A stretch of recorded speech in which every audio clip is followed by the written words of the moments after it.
We now come to Prime Minister's questions. Richard Thompson. Number one, Mr. Speaker. Mr. Speaker, I know that members from across the House will want to join me in offering our best wishes to His Majesty the King and Her Royal Highness the Princess of Wales. Mr. Speaker, this morning I had meetings with ministerial colleagues and others. In addition to my duties in this House, this afternoon I shall be meeting the extraordinary 100-year-old Holocaust survivor, Lily Ebert. Lily promised that if she survived Auschwitz, she would tell the world the truth of what happened. Never has such a promise been so profoundly fulfilled. And as we prepare to mark Holocaust Memorial Day on Saturday, I'm sure the whole House will join me in reaffirming our promise to Lily that we will never forget the Holocaust and we will carry forward her life's work for generations to come. Richard Thompson. Thank you, Mr. Speaker. And can I echo the Prime Minister's comments on World Holocaust Day? My constituents, like all of our constituents, rely on the Royal Mail to deliver important items of mail and packages and for people to run their businesses. So they'll be very alarmed to learn of proposals from Ofcom that Royal Mail might be allowed to cut the number of days that they might be able to, that they will provide that service. Can the Prime Minister give a commitment to me here today that under his watch there will be no reduction in postal services provided by the Royal Mail in Scotland or anywhere else? Well, Mr. Speaker, I agree about the importance of the Royal Mail's universal service obligation, and as you will have heard from the Minister this morning, we remain absolutely committed to ensuring that it remains as it is. Paul Holmes. Thank you, Mr. Speaker. The Lib Dem-run council in Eastleigh has just received a report from their external auditors warning of the possibility of fraud and ignoring whistleblowers who try to warn them. Does the Prime Minister agree with me that Lib Dem leaders who shun accountability, shun transparency and simply say "not me, Gov" should start showing some remorse and responsibility or make way for those who will? Well, We'll hear the answer. Come on, Prime. my honourable friend raises an important matter to the people of Eastleigh, which I was pleased to discuss with him on my recent visit to his area, and I know that the contents of the report are deeply concerning. It is disappointing to see this Liberal Democrat-run council rack up debt with absolutely no plan for how to fund it. And the council has been issued with a best value notice, and I know that he is talking to the Department of Levelling Up, who will be monitoring the situation closely. We now come to the Leader of the Opposition, Keir Starmer. Thank you, Mr. Speaker. Can I join the Prime Minister in his comments about His Majesty the King and Her Royal Highness the Princess of Wales, and in his comments about Holocaust Memorial Day? Never again must be said more defiantly this year, as it's said every year. Mr. Speaker, last week we lost Sir Tony Lloyd, a true public servant who touched the lives of many people across the House and across the country. And I'm glad that his family were here yesterday to hear the many tributes to and memories of Tony. He will be greatly missed. Mr. Speaker, the Prime Minister's had quite a week, from endlessly fighting with his own MPs to collapsing in laughter when he was asked by a member of the public about NHS waiting lists. So I was glad to hear that he managed to take some time off.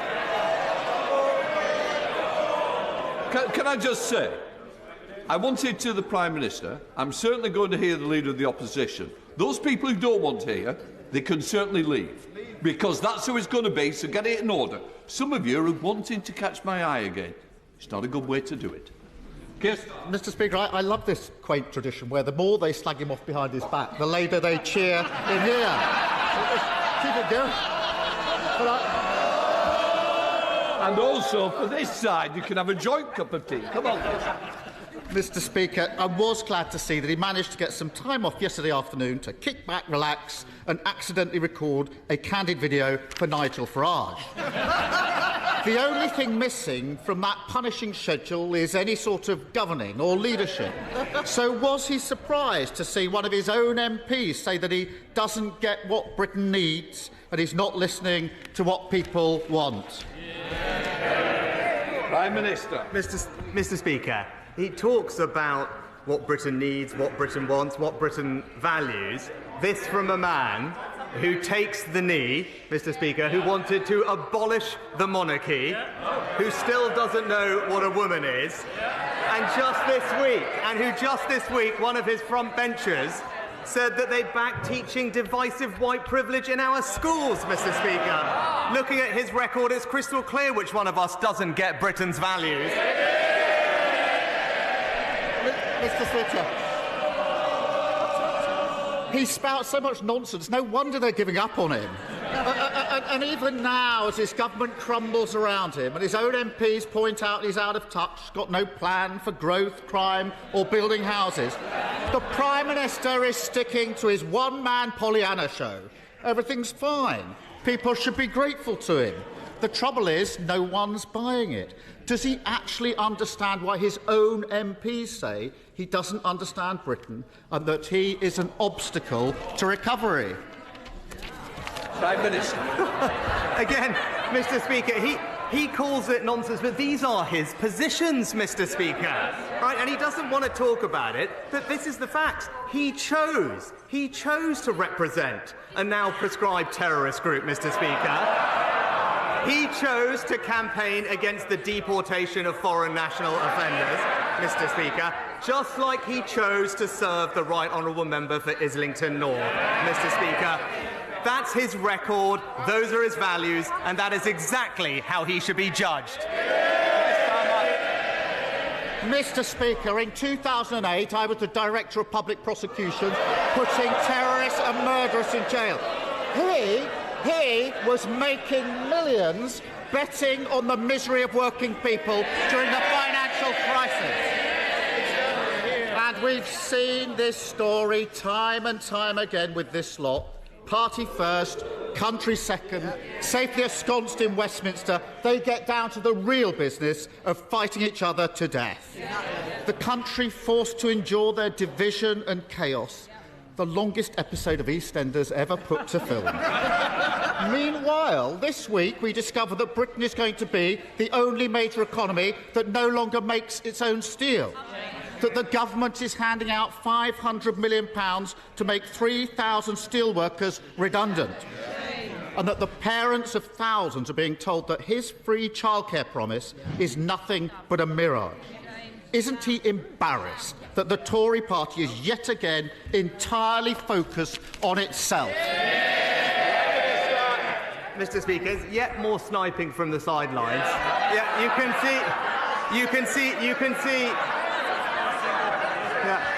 can see exactly why Hizb ut-Tahrir hired him in the first place. But he wants to talk about these things. Even his own party are now realising that he simply doesn't have a plan for this country, Mr. Speaker. The member for Dagenham and Rain has said it's difficult to identify the purpose of his leadership. And long-time celebrity backer Steve Coogan recently said he licks his finger, sticks it in the air, and just sees which way the wind is blowing. Even Labour Party know, Mr. Speaker, he's not a leader, he is a human weather vane. It's not the sidelines, it's behind him that the fire's coming in, Mr. Speaker. And he can try and blame the Labour Party all he wants. The difference is, I've changed my party, he's bullied by his party.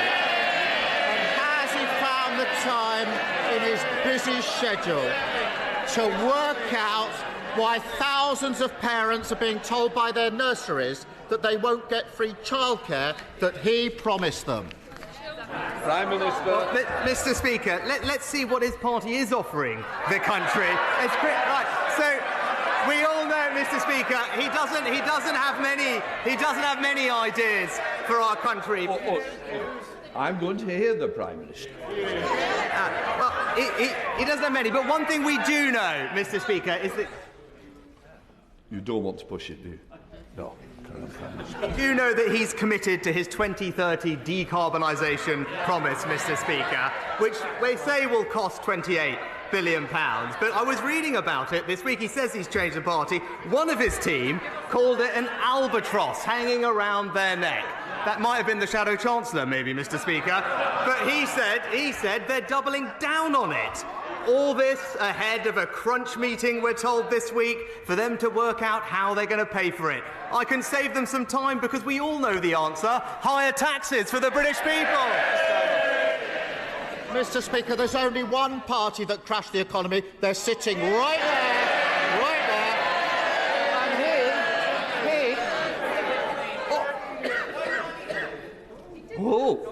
Mr Holmes, you've had your question already. Obviously, you don't want to remain for the resident. Keir Starmer. Here's Mr 25 tax rises. And he's got nothing to say on childcare. Millions of families will have been listening for an answer, and they got absolutely nothing. He announced that scheme a year ago, claiming it would get 60,000 parents back into work. Only on Monday of this week did he notice there were some, in his words, practical issues with that.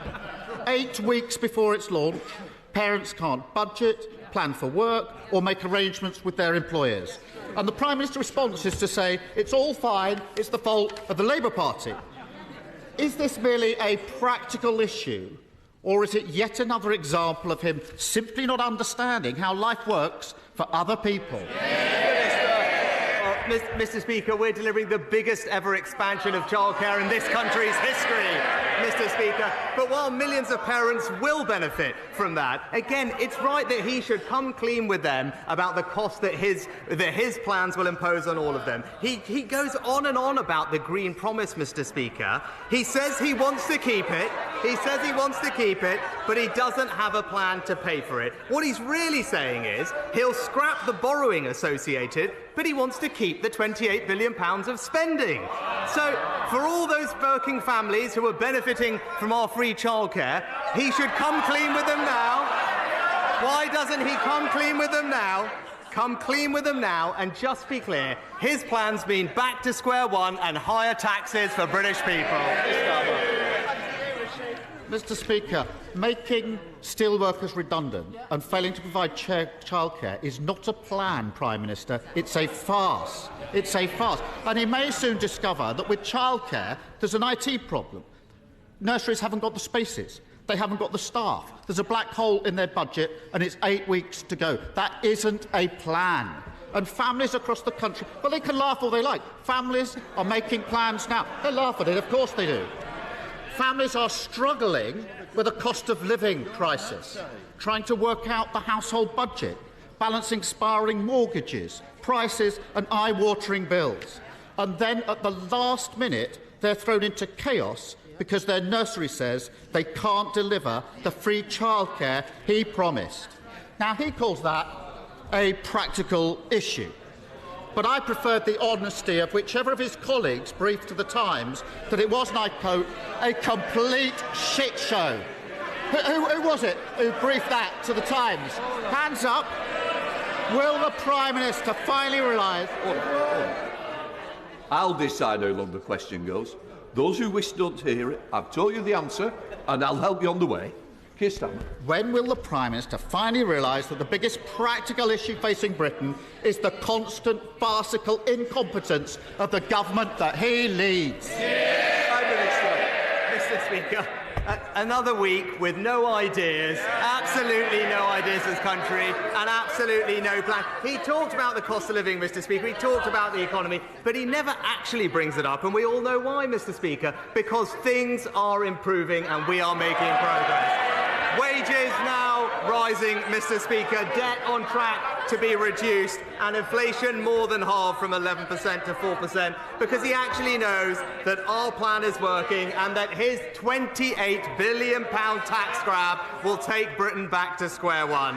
And that, Mr Speaker, is the choice. It's back to square one and higher taxes with him, or a plan that's delivering a brighter future with the Conservatives.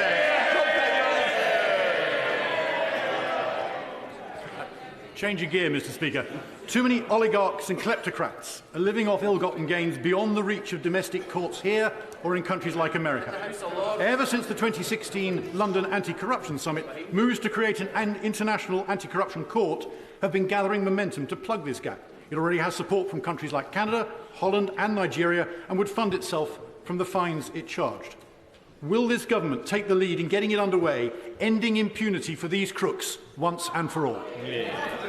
Well, can I firstly pay tribute to my honourable friend for his work on this issue? As I'm sure he'll appreciate, establishing a new bespoke institution is a significant endeavour, but I know he's discussed it with the Foreign Secretary, who will look at the proposals in more detail. And in the meantime, as he knows, our Economic Crime Act has a raft of new measures to crack down on dirty money, and we will shortly be publishing our second anti-corruption strategy. Will set out ambitious plans for combating corruption both here at home but also internationally.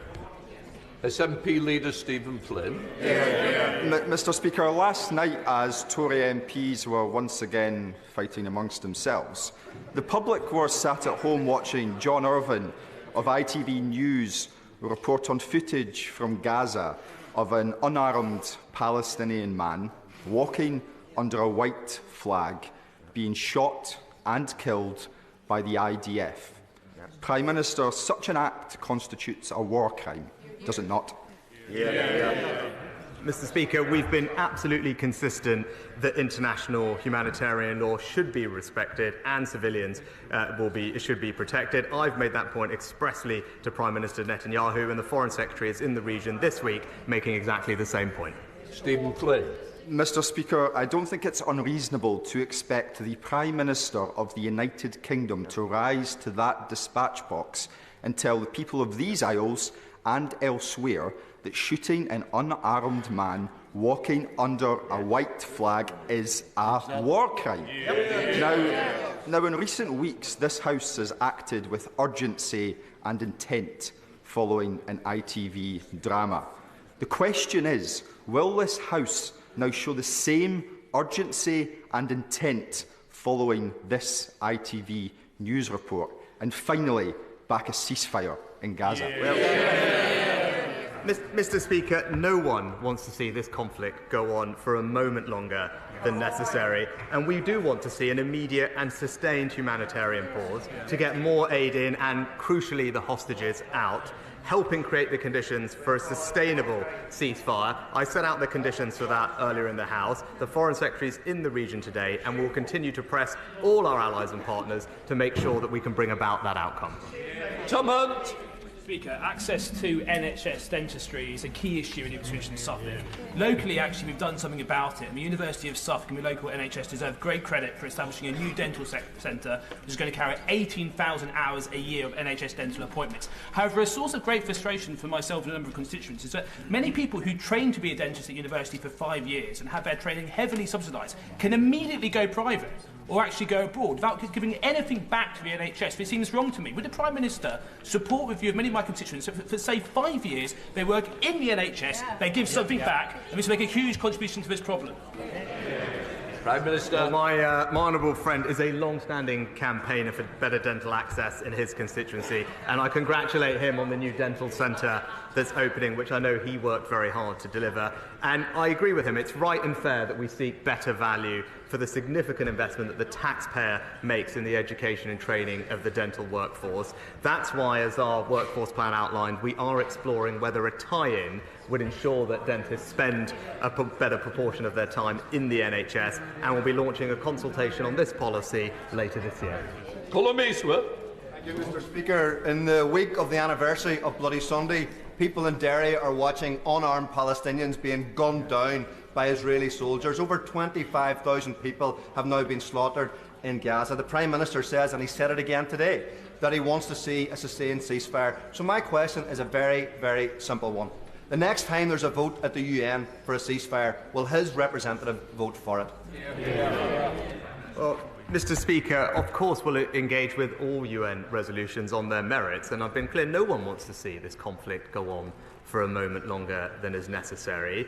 We do want to see an immediate pause so we can get aid in and hostages out, because the situation is desperate for many people there. But a sustainable, permanent ceasefire needs to fulfil a set of conditions, including Hamas releasing all of the hostages, Hamas no longer being in charge of Gaza with the threat of rocket attacks into Israel, and an agreement in place for the Palestinian Authority to return to Gaza to provide governance and services. The Foreign Secretary is in the region. Those are the principles on which we are working, and I believe those are shared by all our major allies.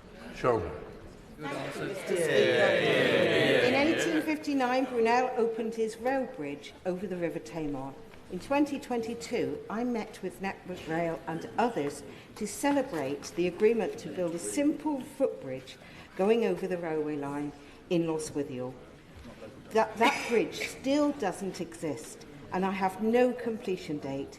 Can my right honourable friend help? Well, I know that my honourable friend is a long-standing campaigner for the footbridge at Lostwithiel Station, and I recognise her concerns and the pressing need for the construction of this footbridge. I'm told that Network Rail is currently working on a funding solution for this, so that it can take forward this important project in the next financial year, and the Rail Minister will keep my honourable friend updated on his progress. Mr. West. Thank you, Mr. Speaker.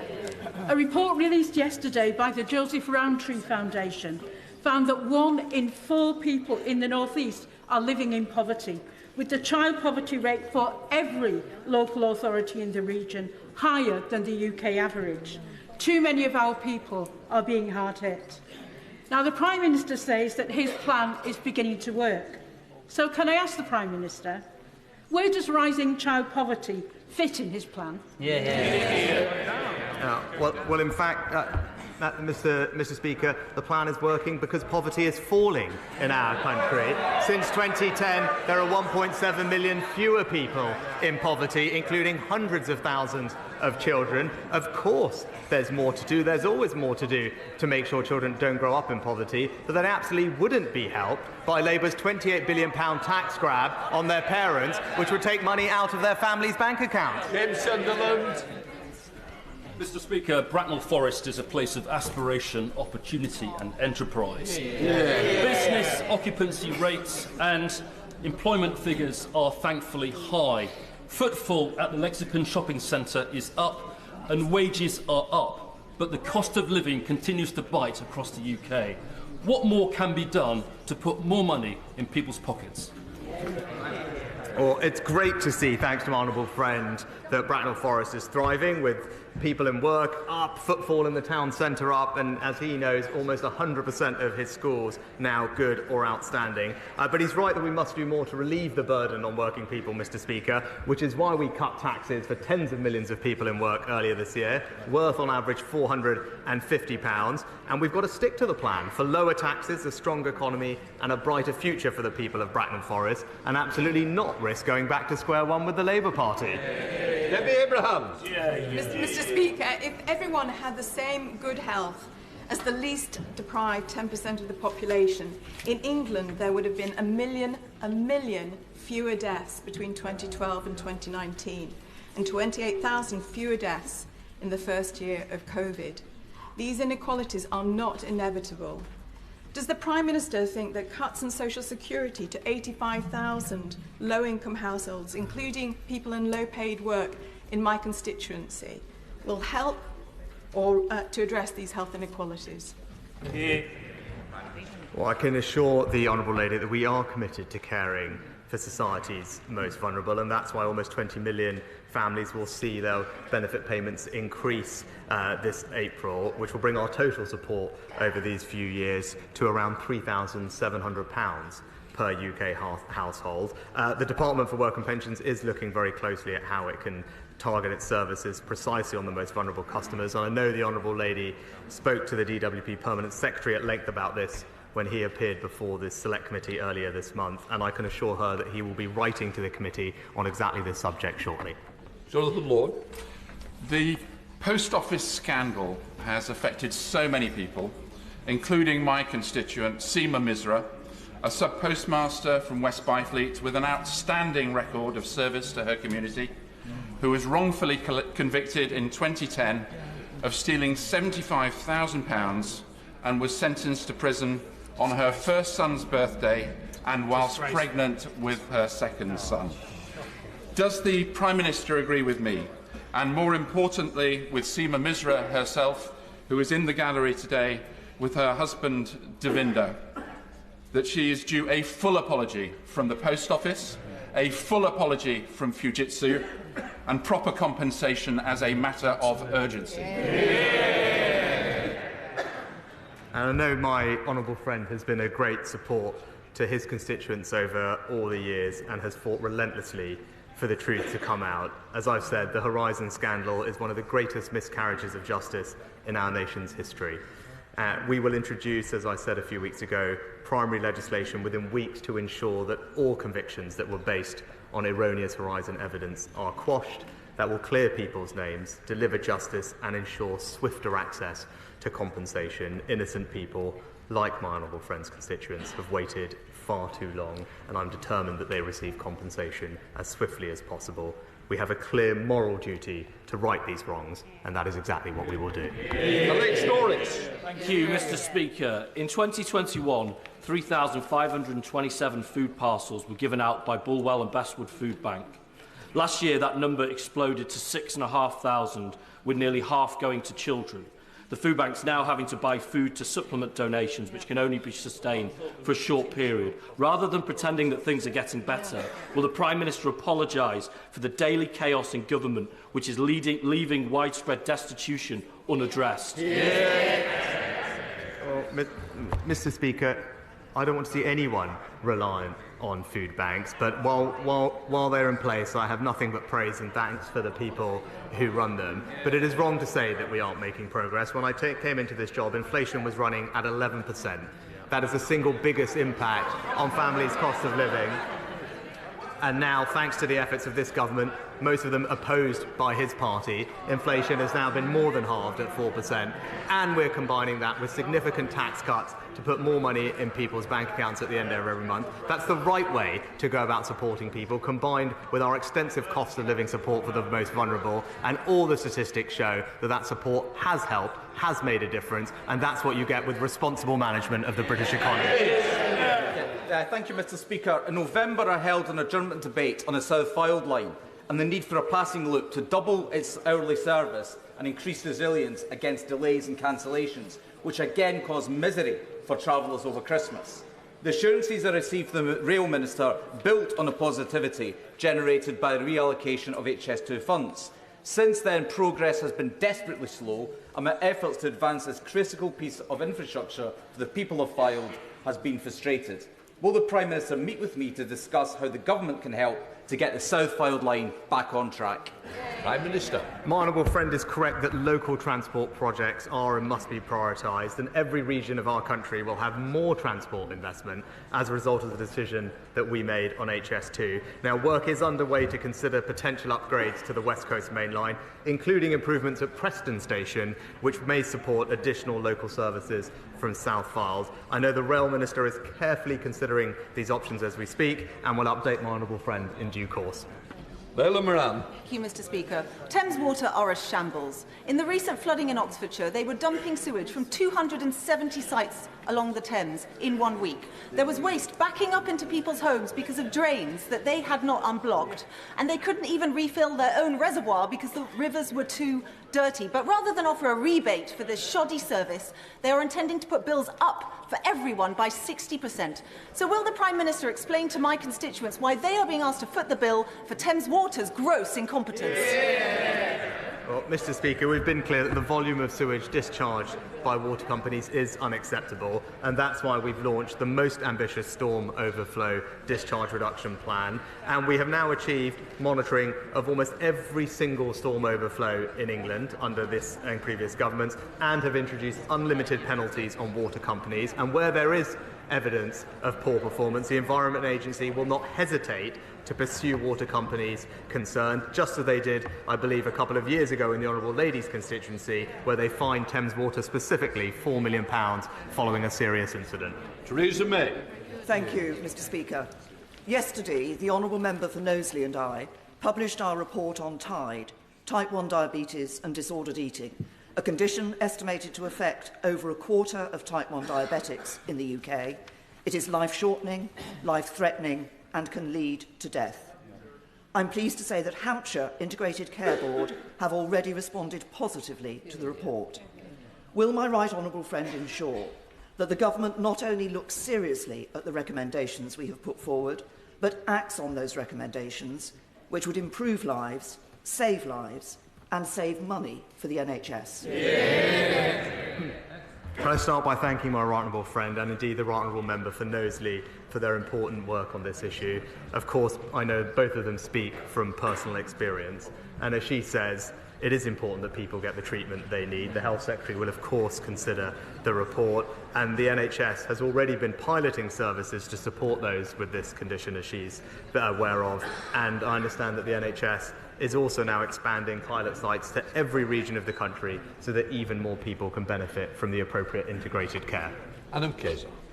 Mr Speaker, we entered 2024 with starvation and famine as acute as ever across the globe, much of it caused by the climate crisis.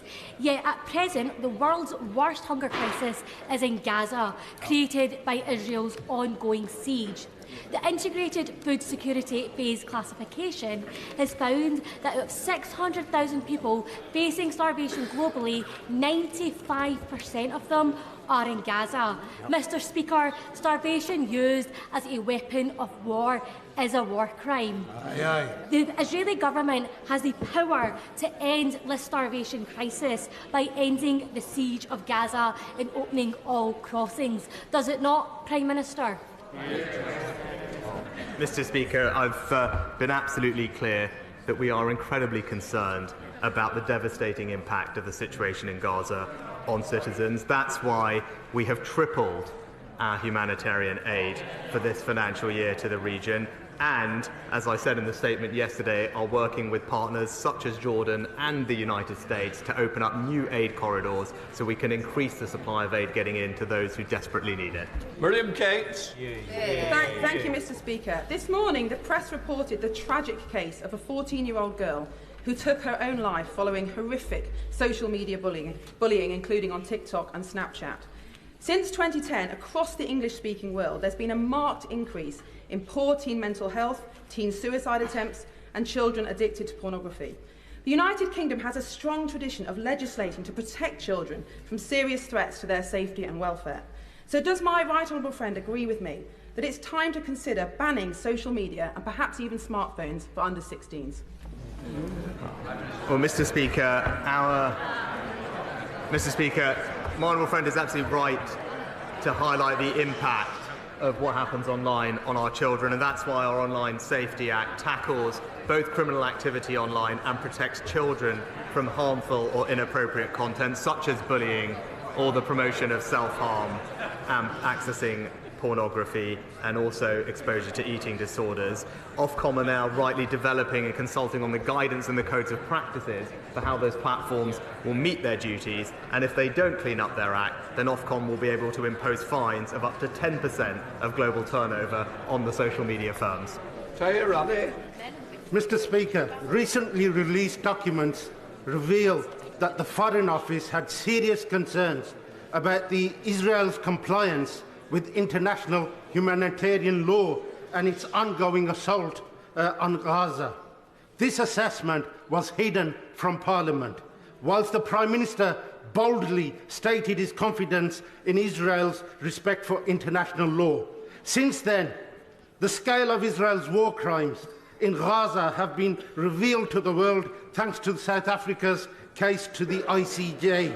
Therefore, is it now not the time for the Prime Minister to admit that he has the blood of thousands of innocent people on his hands, and for him to commit to demanding an immediate ceasefire and an ending of UK's arms trade with Israel? Mr Speaker, that's the face of the changed Labour Party.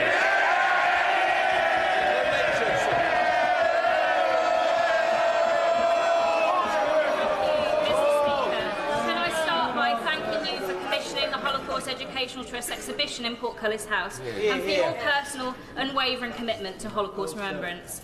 Mr Speaker, as we approach Holocaust Memorial Day, will the Prime Minister join me in commending the important work of the Holocaust Educational Trust, in particular their work with Holocaust survivors, who, despite living through the darkest moment in human history, continue to share their testimony in the hope of ensuring never again.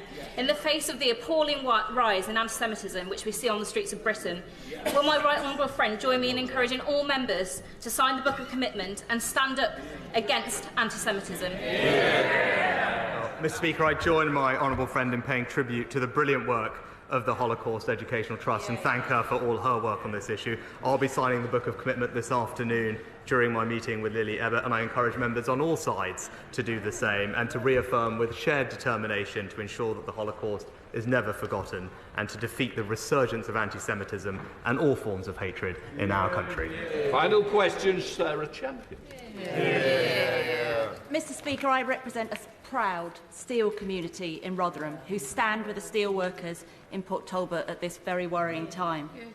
My constituents don't want to see their taxpayers' money used to make British workers redundant, our primary steel-making capacity decimated, and our national security compromised. So will the Prime Minister change his destructive course, starting by looking at the credible multi-union plan to safeguard our steel industry's long-term future? Mr. Speaker, I know this is an anxious time for steel workers in South Wales, but we are committed to working with the steel sector to secure a positive and sustainable future. The Honourable Lady will know that during the pandemic we provided support to CELSA, a steel company in South Wales, to safeguard jobs and ensure the sustainability of that plant. And what was proposed to happen in South Wales was the loss of 8,000 direct jobs, thousands more across the supply chain, and the complete closure of the plant. Because of the government's investment and support and partnership with Tata, we have safeguarded 5,000 direct jobs, thousands more in the supply chain, and ensured the long-term sustainability of that steel plant so it has a brighter future. Obviously, this is difficult, but it's entirely churlish of her not to recognise the largest support package. It is one of the largest support packages that any government has provided any company, and in the process safeguarded thousands of jobs. That completes Prime Minister's questions. Please let the chamber clear.